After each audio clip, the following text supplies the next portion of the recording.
Hello everyone, welcome to inspire academy. So आज हम start करेंगे साइंस वन का second chapter, that is periodic classification of elements का part one. Okay, तो जो टॉपिक हम इसमें कवर करने वाले हैं वो है Dobereiner triad, Newland law of octave and Mendeleev periodic table. तो एक एक करके हम इन्हें डिस्कस करेंगे। ठीक है, ओके। सो सबसे पहले हम कुछ एग्जांपल्स देखते हैं। तो अगर हम लिथियम को क्लोरीन से रिएक्ट करते हैं तो फॉर्म होता है LiCl। ठीक है, इसको हम क्लोराइड बोलते हैं। कोई भी केमिकल जब क्लोरीन से रिएक्ट करता है उसको हम क्लोराइड बोलते हैं। ओके, मैग्नीशियम भी केमिकल से क्लोरीन से रिएक्ट करेगा तो यहाँ पे उसका क्लोराइड फॉर्म नहीं होता, लेकिन जब हम उसमें दो क्लोरीन ऐड कर देंगे तो यहाँ पे MgCl2 हो जाता है। ठीक है, अब डिफरेंस देखना, लिथियम को क्लोराइड फॉर्म करने के लिए सिर्फ एक क्लोरीन चाहिए होता है, जबकि मैग्नीशियम को क्लोराइड फॉर्म करने के लिए दो क्लोरीन चाहिए होता है। ठीक है, बात करेंगे सोडियम की, तो सोडियम भी जो है वो सिर्फ एक क्लोरीन से रिएक्ट करके NaCl फॉर्म कर लेता है, जबकि कैल्शियम की बात करेंगे तो वो दो क्लोरीन से रिएक्ट करता है। ठीक है, तब यहाँ पे हम एक चीज बोल सकते हैं कि लिथियम और सोडियम ये दोनों सिमिलर हैं, क्योंकि ये जब क्लोराइड फॉर्म करते हैं ये सिर्फ एक ही क्लोरीन से रिएक्ट करते हैं। वैसे ही मैग्नीशियम और कैल्शियम सिमिलर है, क्योंकि ये जब क्लोराइड फॉर्म करते हैं ये दो क्लोरीन से रिएक्ट करते हैं। और अगर हम एग्जांपल लेते हैं एल्यूमिनियम का, तो वो तीन क्लोरीन से रिएक्ट करता है to form its chloride. Okay, अब अगर हमें इन्हें क्लासिफाई करना है तो हम डिपेंडिंग ऑन क्लोरीन इसे क्लासिफाई कर सकते हैं। सो लिथियम और सोडियम एक ग्रुप में आ जाएंगे, क्योंकि ये क्लोराइड फॉर्म करने के लिए सिर्फ एक क्लोरीन यूज करते हैं। और मैग्नीशियम और कैल्शियम एक ग्रुप में आ जाएंगे, क्योंकि ये क्लोराइड फॉर्म करने के लिए दो क्लोरीन यूज करते हैं। और जो एल्यूमिनियम है वो क्लोराइड फॉर्म करने के लिए तीन क्लोरीन यूज करता है, इसलिए वो एक अलग सेपरेट ग्रुप में आ जाएगा। ओके, तो अभी हमने यहाँ पे जो पांच एलिमेंट्स हैं हमारे पास, lithium, magnesium, sodium, calcium, aluminium, इनको क्लासिफाई किया है डिपेंडिंग ऑन कि उनके जो क्लोराइड्स फॉर्म होते हैं उसमें कितने क्लोरीन प्रेजेंट है। समझ गए इतनी चीज? तो इसको हम बोलते हैं केमिकल प्रॉपर्टीज। हमने यहाँ पे एलिमेंट्स के केमिकल प्रॉपर्टी को स्टडी किया और उस हिसाब से उन एलिमेंट्स को हम लोगों ने क्लासिफाई किया। क्योंकि लिथियम और सोडियम का केमिकल प्रॉपर्टी सेम है, क्योंकि वो एक ही क्लोरीन से रिएक्ट करते हैं, इसलिए हम उन्हें एक ग्रुप में रखेंगे।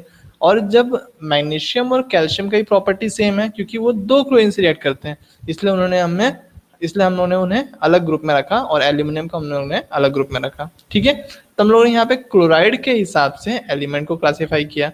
अब जब कोई एलिमेंट क्लोरीन से रिएक्ट करता है तो क्लोराइड बोलते हैं हम लोग। वैसे ही अगर कोई एलिमेंट ऑक्सीजन से रिएक्ट करेगा उसे हम ऑक्साइड बोलते हैं, और अगर कोई एलिमेंट हाइड्रोजन से रिएक्ट करता है तो उसे हम हाइड्राइड बोलते हैं। ठीक है, ओके। तो लास्ट स्लाइड में हम लोग ने पांच एलिमेंट्स को क्लासिफाई किया था, लेकिन हमारे नेचर में टोटल 118 एलिमेंट्स हैं। तो इनको कैसे क्लासिफाई किया जाए, तो अलग अलग टाइम पे अलग अलग साइंटिस्ट लोगों ने ट्राई किया अलग अलग मेथड से एलिमेंट्स को क्लासिफाई करने के लिए। तो वैसे ही हमें यहाँ पे बताया गया है कि 1817 में एक जर्मन साइंटिस्ट थे डोबेनर, तो उन्होंने एक मेथड बताया एलिमेंट को क्लासिफाई करने के लिए। इस एलिमेंट में उन्होंने तीन तीन का ग्रुप बनाया, मतलब लिथियम, सोडियम, पोटेशियम का एक ग्रुप बन गया। वैसे ही कैल्शियम, स्ट्रोंटियम, बैरियम का एक ग्रुप बन गया, और क्लोरीन, ब्रोमीन और आयोडीन का एक ग्रुप बन गया। इस तीन के ग्रुप को उन्होंने बताया, बोला ट्रिएड्स। ओके, अब ट्रिएड्स की कुछ खास बात थी। उन्होंने ऐसा बताया कि अगर हम इसके अंदर एलिमेंट्स को इंक्रीजिंग ऑर्डर में अरेंज करें, मतलब जिसका एटॉमिक मास कम है उसको पहले रखें और जिसका एटॉमिक मास ज्यादा है उसको बाद में रखें, तो हम नोटिस करें कि लिथियम का एटॉमिक मास होता है 6.9, सोडियम का होता है 23 और पोटेशियम का होता है 39.1। सबसे कम किसका है? लिथियम का, सबसे ज्यादा पोटेशियम का। तो इसका अरेंजमेंट कैसा होगा? सबसे पहले आएगा लिथियम, फिर आएगा सोडियम, फिर आएगा पोटेशियम। समझ गए इतना चीज? तो लिथियम, सोडियम, पोटेशियम, ये तीनों लाइन से आ गए। ओके, तो अगर हम तीन एलिमेंट्स को कैसे अरेंज करें, तो हमेशा फर्स्ट और थर्ड का एटॉमिक मास का एवरेज मतलब दोनों के एटॉमिक मास को ऐड कर दो, डिवाइड बाय 2 कर दो, मतलब इन दोनों के एटॉमिक मास का एवरेज हमेशा मिडिल वाले के एटॉमिक मास के इक्वल आएगा। ट्राई करके देखते हैं। तो फर्स्ट एलिमेंट हमारा लिथियम है और थर्ड एलिमेंट हमारा पोटेशियम है। अगर हम इनके एटॉमिक मास को ऐड करके डिवाइड बाय 2 करें तो आंसर आता है 23, और सोडियम का भी एटॉमिक मास 23 है। इसका मतलब कि डोबेनर ट्रिएड जो था हमारे पास, डोबेनर लॉ जो है हमारे पास, वो सही है। ओके, नेक्स्ट देखते हैं। तो यहाँ पे एक और एग्जांपल दिया हुआ है कैल्शियम, स्ट्रोंटियम और बैरियम का। सो कैल्शियम का एटॉमिक मास है 40.1, स्ट्रोंटियम का 87.6, बैरियम का 137.3। तो अगर हम यहाँ पे फर्स्ट और थर्ड एलिमेंट का एवरेज निकालेंगे, मतलब ऐड करके डिवाइड बाय 2 करेंगे, तो इसका भी आंसर 88.7 आया। और स्ट्रॉन्टियम का वैल्यू भी कितना है 87.6 है, ऑलमोस्ट इक्वल है ये दोनों वैल्यूज, तो हम बोल सकते हैं कि ये भी डोबेनर ट्रिएड को फॉलो कर रहा है। ओके, तो डोबेनर ट्रिएड में क्या होता है, तीन तीन एलिमेंट का ग्रुप बनाया गया है और तीनों एलिमेंट की प्रॉपर्टीज सेम होती हैं। फिर फर्स्ट और लास्ट एलिमेंट का अगर हम एटॉमिक मास का एवरेज निकालेंगे तो वो मिडिल एलिमेंट के एटॉमिक मास के इक्वल आता है। ठीक है, अब यहाँ पे हमें क्वेश्चन पूछा है आइडेंटिफाई द डोबेनर ट्रिएड, मतलब यहाँ से हमें पता लगाना है कि कौन सा डोबेनर ट्रिएड है। समझ गया इतना? कैसे पता लगाएंगे? हम लोग क्या करेंगे, सबसे पहले फर्स्ट और थर्ड एलिमेंट्स का एटॉमिक मास का एवरेज निकाल लेंगे। अगर वो मिडिल वाले से इक्वल आया मतलब वो हमारा डोबेनर ट्रिएड है। ठीक है, तो यहाँ पे हम लोगों ने फर्स्ट एग्जांपल सॉल्व किया हुआ है। तो यहाँ पे हम लोग सबसे पहले क्या करेंगे, मैग्नीशियम का 24.3 है और स्ट्रॉन्टियम का 87.6 है, तो इसके एटॉमिक मास का हम लोग एवरेज निकालेंगे। तो यहाँ पे हमें मिल गया, ऐड करके डिवाइड बाय 2 किया हम लोगों ने, तो इसका वैल्यू मिला 56। अब कैल्शियम के एटॉमिक मास से इसको कंपेयर करेंगे, कैल्शियम का है 40.1। हम देख सकते हैं कि 56 कैल्शियम के एटॉमिक मास के इक्वल नहीं है, इसलिए ये डोबेनर ट्रिएड नहीं है। समझा? Okay, now next one. यहाँ पे वापस से हम क्या करेंगे, सल्फर और टेरिडियम का एटॉमिक मास को ऐड करके डिवाइड बाय 2 करेंगे, इसका आंसर आया 79.85। अब इसको कंपेयर करेंगे हम लोग Fe के एटॉमिक मास से, इसका वैल्यू है 79, ऑलमोस्ट इक्वल है, तो इसे हम डोबेनर ट्रिएड कहेंगे। लास्ट एग्जांपल देखेंगे तो हमें यहाँ पे बेरिलियम का दिया हुआ है, तो यहाँ पे हम लोग वापस से बेरिलियम और कैल्शियम के एटॉमिक मास को ऐड करेंगे, तो इसका वैल्यू आया 49.1, डिवाइड बाय 2 करने पे इसका वैल्यू आया 24.55। अब जो मिडिल एलिमेंट था, बीच का एलिमेंट था मैग्नीशियम, उसका एटॉमिक मास देखेंगे 24.3 है और कंपेयर करेंगे इसको मैग्नीशियम से, तो हमें इसका वैल्यू मिला, दोनों इक्वल आ गए, इसका मतलब ये डोबेनर ट्रिएड है। ठीक है, ओके। अब ये जो डोबेनर ट्रिएड है ना, इसमें कुछ प्रॉब्लम्स थे। उस टाइम पे जितने एलिमेंट डिस्कवर हुए थे वो सारे एलिमेंट्स इस टेबल में अरेंज नहीं हो पाए, सिर्फ कुछ कुछ एलिमेंट्स ही इस टेबल में ऐसे हम अरेंज कर सकते हैं। ओके, सो इस प्रॉब्लम्स की वजह से इसको उतना एक्सेप्ट नहीं किया गया। फिर हम नेक्स्ट मेथड देखेंगे जो कि है न्यूलैंड्स लॉ ऑफ ऑक्टेव। तो न्यूलैंड ने अब क्या किया, एलिमेंट्स को ना इंक्रीजिंग ऑर्डर में अरेंज किया। ठीक है, अब इंक्रीजिंग ऑर्डर के लिए उन्होंने क्या किया, उनके एटॉमिक मास को कंपेयर किया। तो हमने देखा था कि हर एक एलिमेंट का एटॉमिक मास अलग अलग होता है, तो वैसे ही हाइड्रोजन का एटॉमिक मास होता है 1, लिथियम का होता है 6.9, ऐसी सभी एलिमेंट्स का एटॉमिक मास अलग अलग होता है।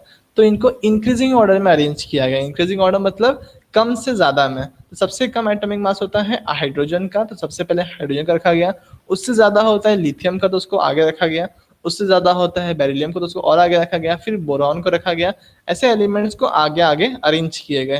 जैसे जैसे जैसे ही इसके अंदर 7 एलिमेंट हो गए, तो जो 8वां एलिमेंट था हमारे पास फ्लोरीन, उसको हाइड्रोजन के नीचे रखा गया। वैसे ही सोडियम को लिथियम के नीचे रखा गया। ऐसे इंक्रीजिंग ऑर्डर में वापस से अरेंज होता गया ये। ओके, तो यहाँ पे न्यूलैंड ने बताया कि he found that every 8th element, हर 8वां element had properties similar to those of the first. हर 8वें एलिमेंट की प्रॉपर्टी पहले एलिमेंट की प्रॉपर्टी से मैच कर रही थी। मतलब फ्लोरीन की प्रॉपर्टी हाइड्रोजन से मैच कर रही थी, सोडियम की प्रॉपर्टी लिथियम से मैच कर रही थी, मैग्नीशियम की प्रॉपर्टी बेरिलियम से मैच कर रही थी। ओके, तो यहाँ पे हम लोग देख रहे हैं कि यहाँ पे हमें टेबल मिल चुका है। ठीक है, अब देखते हैं इसमें ड्रॉबैक्स क्या है, मतलब इसमें प्रॉब्लम्स क्या कहते हैं। तो यहाँ पे बताया गया है this law was found to be applicable only up to calcium. मतलब ये लॉ जो है ना वो सिर्फ कैल्शियम तक काम कर रहा था। मतलब जो है प्रॉपर्टीज मैच कर रही है। जो क्लोरीन की प्रॉपर्टी फ्लोरीन से मैच करती है क्या? हाँ मैच करती है। सोडियम पोटेशियम की प्रॉपर्टी सोडियम से मैच करती है? हाँ करती है। कैल्शियम की प्रॉपर्टी मैग्नीशियम से मैच करती है। बट यहाँ पे एल्यूमिनियम और क्रोमियम को एक के नीचे एक रखा गया है, लेकिन क्रोमियम की प्रॉपर्टी एल्यूमिनियम से प्रॉपर्टी से मैच नहीं करती। तो कैल्शियम तो सब कुछ ठीक था, लेकिन कैल्शियम के बाद जो है ये पीरियोडिक टेबल काम नहीं कर रहा था। ओके, मतलब यहाँ पे जो इसके बाद जो एलिमेंट्स थे वो भले डिफरेंट प्रॉपर्टीज के एलिमेंट को यहाँ पे अरेंज किया गया है। देखते हैं हम लोग यहाँ पे, जैसे बताया है कि metals like cobalt and nickel under the note do along with halogens. अब यहाँ बोला गया है कि कोबाल्ट और निकल जो है वो असल में मेटल्स होते हैं, और इनको ये जो फ्लोरीन और क्लोरीन है ये हेलोजेंस है, नॉन मेटल्स होते हैं, इनके साथ रखा गया है। तो यहाँ पे नॉन मेटल्स और मेटल्स दोनों को एक ही ग्रुप में रख दिया। तो मेटल्स और नॉन मेटल्स एक ग्रुप में नहीं आ सकते, उनकी प्रॉपर्टीज में बहुत फर्क होता है। ओके, वैसे ही एक और बताया है हम लोग यहाँ पे, जो ऑक्सीजन और सल्फर है, यहाँ देख सकते हैं हम लोग, ये जो साइड में दिखाया हुआ है ऑक्सीजन और सल्फर है यहाँ पे, ठीक है, ये भी क्या होते हैं, नॉन मेटल्स होते हैं। और जो आयरन है वो एक मेटल है। तो यहाँ पे वापस से मेटल्स को नॉन मेटल्स के साथ रखा गया है, जो कि वापस से प्रॉपर्टीज मैच नहीं कर रही हैं। तो हम लोग ने इस पूरे प्रोडक्ट टेबल का मतलब क्या होता है, जो इनकी प्रॉपर्टी सेम होती है वो सब एक ग्रुप में आने चाहिए।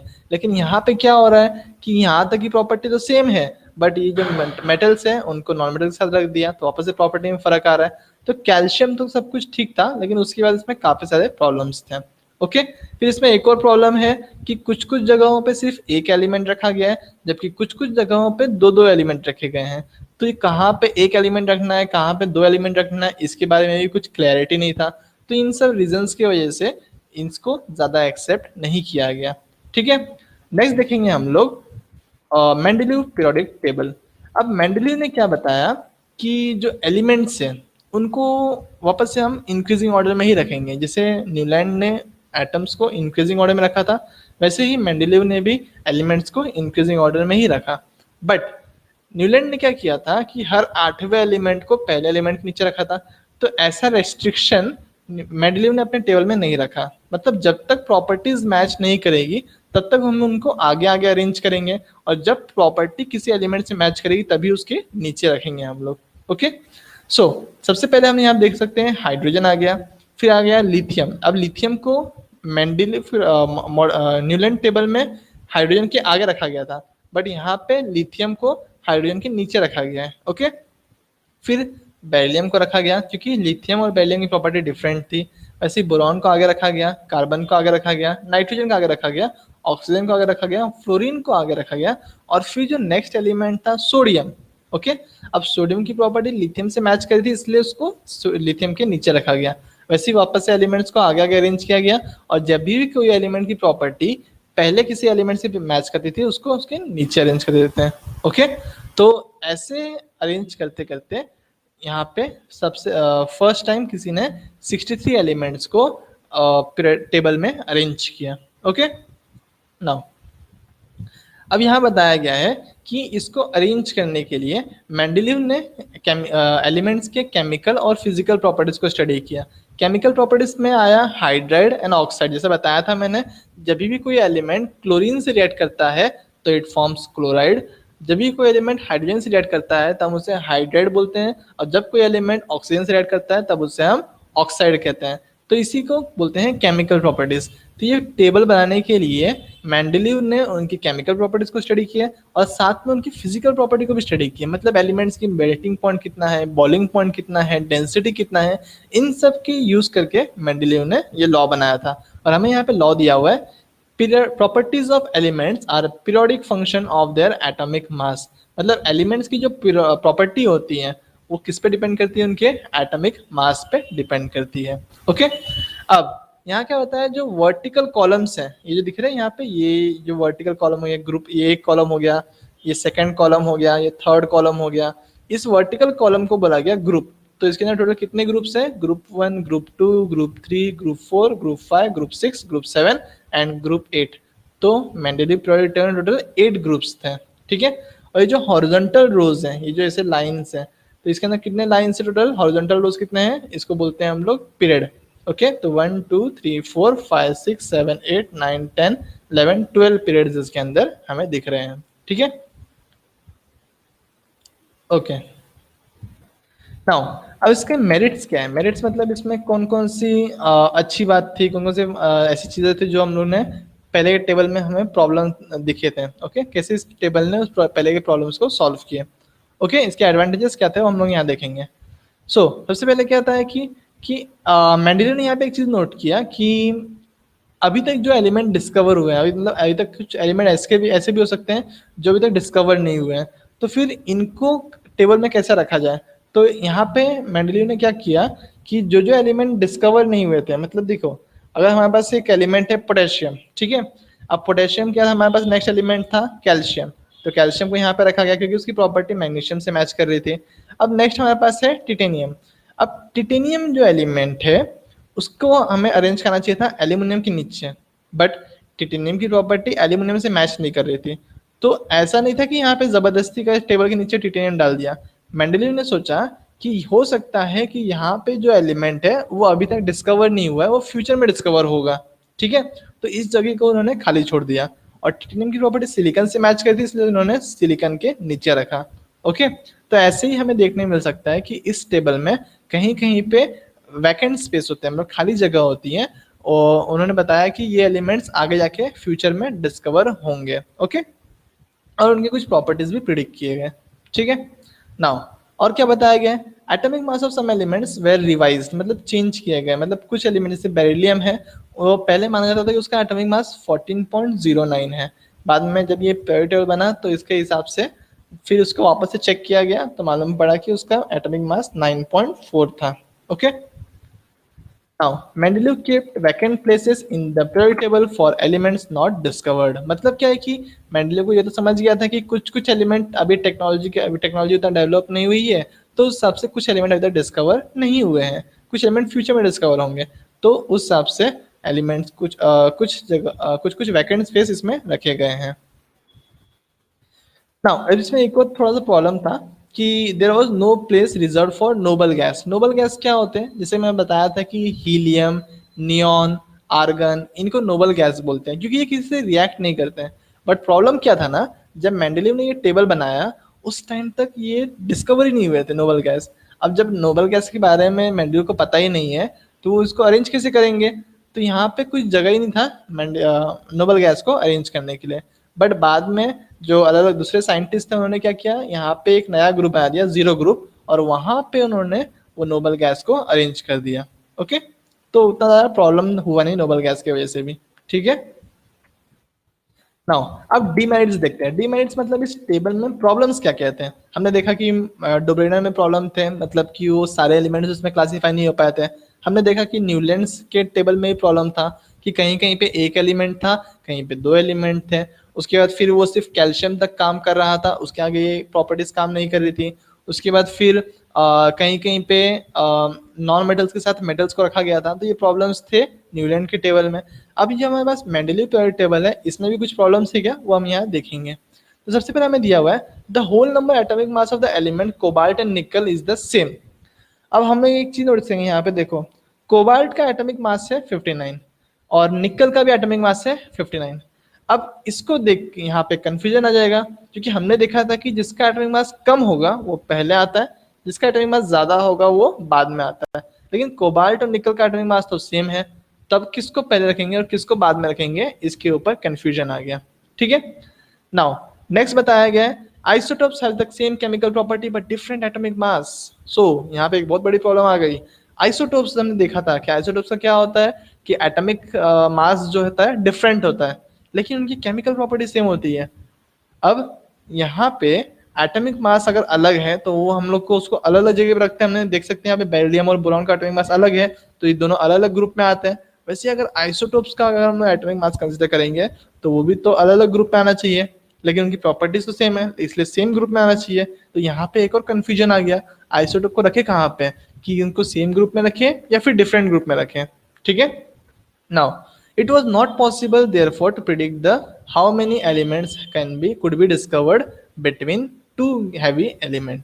अब यहाँ पे क्या बताया गया है, जैसे देखो कि लिथियम है, तो लिथियम का एटॉमिक मास 7 है, बेरिलियम का 9.4 है, तो इनके बीच में डिफरेंस कितना है, 2.4 का डिफरेंस है। 7 8 9 मतलब 2 आ गया और 0.4 आ गया, माइनस करके आंसर निकालेंगे, 2.4 का डिफरेंस है। अब यहाँ बात करते हैं, बेरिलियम का 9.4 है, बोरॉन का 11 है, इनके बीच में डिफरेंस कितना है, गैप कितना है, तो इसमें गैप 1.6 का है, माइनस करके निकालेंगे हम लोग। ओके, यहाँ पे गैप कितना है, 1 का है, तो यहाँ पे 2.6 का 2.4 का गैप है, यहाँ पे 1.6 का गैप है, यहाँ पे 1 का गैप है। इसका मतलब कि कोई भी दो एलिमेंट के बीच में जो गैप है वो फिक्स है कि चेंज हो रहा है, चेंज हो रहा है ना, कांस्टेंट गैप नहीं है। सो अगर हम बात करेंगे यहाँ पे कैल्शियम का और यहाँ पे टिटेनियम का, कैल्शियम का है 40 और टिटेनियम का है 48। सो इसके बीच में मान लो कि 8 का डिफरेंस है। ठीक है, ओके, अब इसके बीच में कितने एलिमेंट डिस्कवर होंगे ये हम बोल नहीं सकते, है ना, क्योंकि वो हो सकता है कि एक का मास 42 हो, दूसरे का 46 हो, दो एलिमेंट आ जाएंगे ऐसे।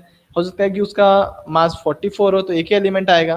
तो इसके बीच में कितने एटॉमिक मास आने चाहिए, कितने एटम्स आने चाहिए, ये हम लोग पहले से प्रेडिक्ट नहीं कर सकते। ओके, नाउ एक और चीज दिया हम लोग को यहाँ पे, पोजीशन ऑफ हाइड्रोजन। अब ये बहुत इंपॉर्टेंट टॉपिक है। अब देखना, हाइड्रोजन जो है, जैसे हमें पता है कि सोडियम जब क्लोरीन से रिएक्ट करता है तो ये फॉर्म करता है NaCl, एक सोडियम एक क्लोरीन से रिएक्ट करता है। तो हम देखेंगे जो हाइड्रोजन का, हाइड्रोजन से अगर हम लोग क्लोराइड फॉर्म करेंगे तो वो भी एक हाइड्रोजन एक ही क्लोरीन से रिएक्ट करता है। वापस से अगर हम इस सोडियम का ऑक्साइड फॉर्म करते हैं तो दो सोडियम मिलके एक ऑक्सीजन से रिएक्ट करते हैं।